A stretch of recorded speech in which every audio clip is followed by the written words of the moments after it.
What's that? A new mic? Wow. The hopes is now we won't have any more garbage intro audio. Anyways, today I wanted to focus on making chicken pad thai, a dish that I honestly think everyone should have in their list of weeknight recipe meals. Most people who know their way around a kitchen can make a pretty general stir fry. And I'm here to say that if you can make that, you can make chicken pad thai. We're also today going to be making our own pad thai sauce. However, if you wanted to go with the store-bought version, that's totally fine. But you can pick up a couple tips and tricks from today's video that can give your homemade sauce just a little bit more oomph. And with that said, I think it's about time for us to move on.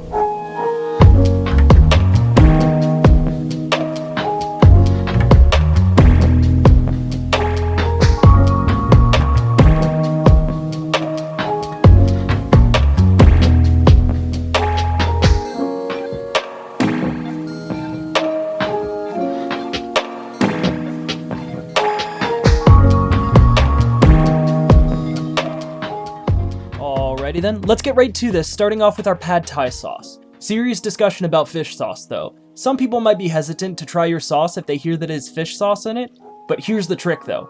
Just don't tell them. It's not gonna make your sauce taste too fishy if you proportion it right, and it's gonna bring a big umami boost to this, so please, whatever you do, don't skip this. Next is 1 tablespoon of soy sauce, followed by about 3 tablespoons of brown sugar that dissolves in the most satisfying way.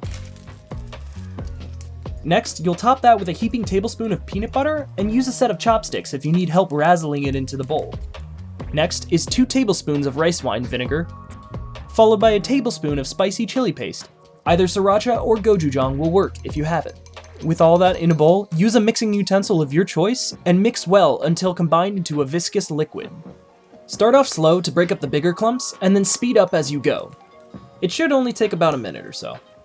Once you have it to your desired consistency, sneak a taste of that deliciously sweet, creamy, and spicy sauce. Plop a lid onto your bowl and place the sauce into the fridge until we need it later. Next up is the prep work and chopping. Cilantro seems like a good as place as any to start. First, separate the leaves from the stems, then gather into a tight ball in your hand and finely mince with your knife. After that, grab 3 green onions and scrap the starchy white bottoms. All we're going to need is that nice and light green onion top to add a little bit of freshness in the end. After that, take a medium red bell pepper and break it down into slivers. Aim for each sliver to be about 1/4 inch in width.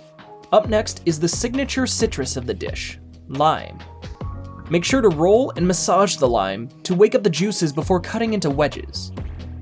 I'm not sure who originally thought of the pairing of peanut butter and lime flavors, but hey, they're a genius in my book because of this meal. After that, we've got a handful of lightly salted peanuts that we'll cut into tiny pieces by rocking our knife back and forth a few dozen times. And finally for the veggies, it's fresh soybean sprouts. You can find these at most Asian markets for only about $1 or $2 a pound, much better than the 8-ounce canned version that you can typically find in large US grocery store chains for about $2 to $3. Give your sprouts a rough chop, and then make sure to wash and dry them off to the side. Pat these bean sprouts with a paper towel and set aside while we start on our rice noodles. Here, you'll take a large pot filled with water and bring to a light boil before tossing in the noodles and cooking for... wait, how long did the package say? Well, let's see here. We got boiling water, then there's... oh wait, that's pho. My bad. So for pad thai, we got... hold on. Now wait a minute.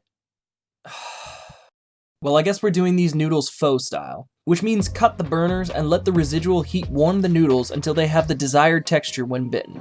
When all seems alright, strain your noodles into a colander and keep them in a warm environment.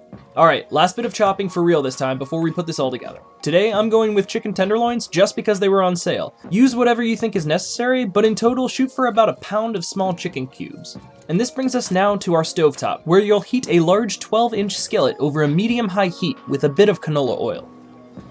When you put your chicken in, let it rest undisturbed for about 5 minutes, only giving it a bit of salt and pepper when you first throw it in. After those 5 minutes are up, slide in your red pepper slivers and toss to flip the chicken and intersperse the peppers. Make a small hole to the bottom and squirt in 1 tablespoon of ginger paste before tossing again to combine.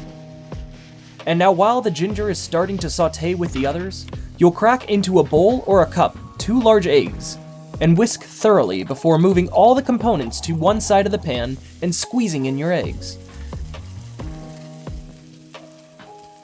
Tilt the pan a little towards the eggs to prevent any running into the chicken and peppers, and scramble the eggs to the best of your ability.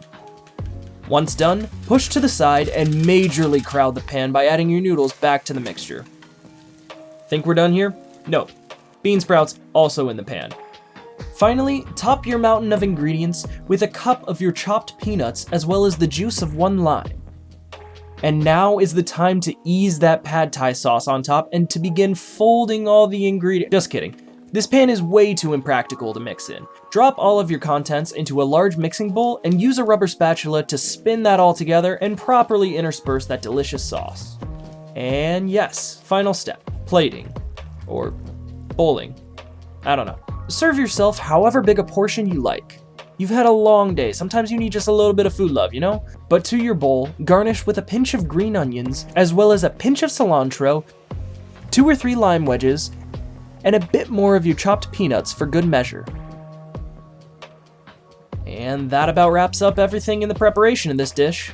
Pad Thai is an incredibly simple dish if you're looking for something that'll break you out of your normal meal routine. And beyond that, it teaches you how to balance the flavors of acidity with the lime and the richness of the peanut butter. Learning how to add layers to your food really does help kick the experience up a notch. And I mean, just listen to me after I take my first bite. That's a damn good chicken pad thai. Just to reiterate, nothing here in this pad thai was super complex.